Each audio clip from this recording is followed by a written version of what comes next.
제자들과 함께 40일 금식을 하시고 그 후 사탄의 유혹을 받았던 장소에서 제자들에게 말씀하신다. 선생이 될 준비를 하기 위하여는 먼저 학생이 되어야 한다.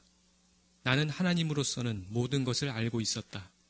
내 지능은 또 내 이해력으로 이지적으로 인간의 투쟁을 내게 이해시킬 수도 있었다. 그러면 어느 날 가엾은 내 친구가 내게 이렇게 말할 수 있었을 것이다. 자네는 인간이라는 것이 어떤 것인지, 감정과 열정을 가졌다는 것이 어떤 것인지 모르네 하고, 그것은 정당한 비난이었을 것이다. 그래서 나는 내 임무에 대하여 준비할 뿐 아니라 유혹에 대하여도 마음 준비를 하려고 바로 여기, 이 산에 왔었다. 알겠느냐? 너희들이 앉아있는 그곳에서 나는 유혹을 당하였다. 누구에게서? 사람에게서? 아니다. 사람의 힘은 너무 약했을 것이다. 직접 사탄에게서 유혹을 당하였다. 나는 기진맥진하였었다. 나는 40일째 음식을 먹지 않고 있었다. 그러나 내가 묵상기도의 골몰에 있는 동안은 모든 것이 하나님과 대화를 하는 기쁨 속에 사라졌었다. 아니, 사라진 것보다도 견딜 수가 있게 되었었다. 나는 그것을 다만 물질에만 한정되는 물질의 힘이 축소되는 것으로 느꼈었다. 그리고 세상으로 돌아왔다. 세상으로 나가는 길에 왔었다. 그리고 이 세상에서 사는 사람의 욕구를 느꼈다. 시장하고 목이 말랐다. 광야의 밤의 살을 애는 듯한 추위를 느꼈다. 음식이 없고 잠자리가 없음으로 인하여 또 더 이상 갈 수가 없을 정도로 그렇게 기진맥진한 상황에서 먼 길을 걸어온 것으로 인하여 내 육체가 몹시 쇠약해진 것을 느꼈다. 그것은 나도 육체가 있기 때문이었다. 진짜 육체를 말이다. 그래서 내 육체도 다른 모든 육체가 가진 것과 같은 약함을 면하지 못한다. 그리고 육체와 더불어 마음도 가지고 있었다. 나는 사람에게서 인간을 구성하는 세 부분 중에서 첫째와 둘째 부분을 취하였다. 나는 물질로서의 육체와 그 욕구를 가졌고 감수성과 열정들을 취하였다. 내가 의지의 힘으로 좋지 못한 모든 열정을 그것들이 생기기 전에 억압하였지만은 효도와 조국애와 우정과 일과 훌륭하고 거룩한 모든 것에 대한 사랑이라는 거룩한 열정은 100년 묵은 서양 삼나무처럼 힘있게 자라게 내버려 두었다. 나는 어떤 예감의 시간에 자기의 노력이 무익하리라는 것을 깨닫는 영웅과 고행자가 느끼는 것과 같은 권태를 느꼈다. 그래서 나는 울었다. 슬픔. 이것은 사탄에게는 마력을 가진 부름이 되는 것이다. 고통을 당하는 어떤 시간에 슬퍼하는 것은 죄가 아니다. 슬픔에 몸을 내맡기고 무기력이나 실망에 빠지는 것이 죄이다. 그러나 사탄은 누가 정신적인 무기력에 빠져 있는 것을 보기만 하면 곧 오게 마련이다. 그는 남의 일을 보기 좋아하는 나그네의 모습을 하고 왔다. 사탄은 언제나 호감이 가는 모습을 한다. 나는 시장에 섰다. 내 피 안에는 30년이라는 나이가 들어있었다. 그는 나를 도와주겠다고 제의하고 이런 말로 서두를 꺼냈다. 이 돌더러 빵이 되라고 하여 보시오 하고. 그러나 그보다도 먼저 여자 이야기를 하였었다. 오, 사탄은 여자에 대하여 말을 잘 할 줄 안다. 여자를 속속들이 알고 있는 것이다. 사탄은 그의 타락시키는 일에 동맹자를 만들려고 우선 여자를 타락시켰다. 나는 하나님의 아들만이 아니라 낫의 장인 예수이기도 하다. 어떤 사람이 내게 유혹을 당한 일이 있느냐고 물으면서 내가 죄를 짓지 않았다고 하니까 내가 불공평하게 행복하다고 거의 비난하다시피 하는 말을 하는 그 사람에게 나는 이렇게 말하였다.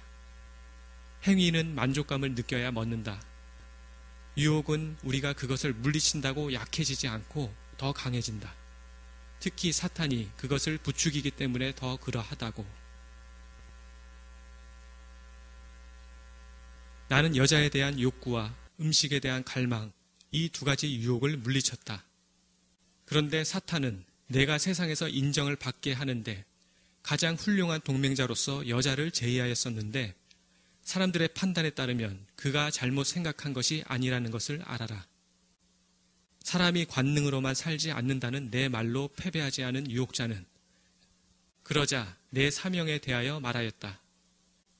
유혹자는 젊은 남자인 나를 유혹하다가 안 되니까 이번에 메시아를 유혹하려고 하였다. 그는 성전의 자격 없는 사제들을 기적으로 없애버리라고 나를 부추겼다. 인간적인 목적으로 하나님께 기적을 청함으로 그분을 시험해서는 안 되는 것이다. 그런데 사탄은 그렇게 하라는 것이었다. 그가 내놓는 동기는 핑계였고 사실은 이러하였다. 나를 교만이라는 다른 욕망으로 이끌어가기 위하여 당신이 메시아라는 것을 뽐내시오 하는 것이었다. 주님이신 너희 하나님을 떠보지 말라고 하는 내 말에도 지지 않고 사탄은 그의 본질의 셋째 힘인 황금으로 나를 꿰려고 하였다. 아, 황금. 음식이나 쾌락에 굶주린 사람에게는 빵이 중요한 것이고 여자는 더 중요한 것이다. 사람에게 있어서 군중들의 환호는 대단히 중요한 것이다. 이 세 가지 때문에 얼마나 많은 잘못이 저질러지는지 모른다. 황금은 타락시키는 길을 뚫어주는 관건이고 사람들의 행동 100분의 99의 처음과 끝이다. 빵과 여자 때문에 사람은 도둑이 된다. 권력을 위하여는 살인까지 한다. 그러나 황금을 위하여는 우상 숭배자가 된다. 황금의 왕인 사탄은 내게 그의 황금을 내보이면서 그것을 경배하라고 하였다. 나는 주님이신 너의 하나님만을 예배하라는 영원한 말씀으로 그를 꿰뚫었다. 말씀을 계속하신다. 그때 주의 천사들이 왔다. 사람이 세 가지 승리를 거두었었다. 사람이 인간이란 무엇인가 하는 것을 알았고 승리를 거두었었다. 그는 기진맥진해 있었다. 그 싸움이 오래 계속된 단식보다도 더 지치게 하는 것이었다. 그러나 정신이 압도하였다. 이성을 지닌 인간으로서의 내 완전한 단언을 듣고 하늘이 감격으로 떨었으리라고 생각한다. 나는 그때부터 내게 기적을 행할 능력이 왔다고 생각한다. 나는 하나님이었는데 사람이 되었었다. 이제는 인간 본성에 딸린 동물적인 것을 이겨서 하나님인 사람이 되었다. 나는 하나님인 사람이다. 그리고 하나님으로서는 무엇이든지 할 수 있다. 또 사람으로서는 모든 것을 경험하였다. 만일 너희들이 내가 한 대로 하고자 하면 내가 한 것과 같이 행동하여라. 그리고 나를 기억해서 그렇게 하여라. 어떤 사람은 내가 아버지의 도움을 청하고 나를 유혹에 빠지지 말게 해 주십사 하고 기도한 것에 대하여 놀랐다. 그러므로 내 힘에 겨울 유혹의 위험에 빠져들지 않는 데 대하여 놀랐다. 너희들도 나를 기억하여라. 그리고 나와 같이 이기기 위하여 그와 같이 하여라. 그리고 내가 인생의 모든 시련에 있어서 강하고 오감과 감성과 감정과의 싸움에서 승리하는 것을 보고 내가 하나님으로서의 존재 외에 참다운 인간성도 가지고 있다는 것을 절대로 의심하지 말아라. 이 모든 것을 기억하여라.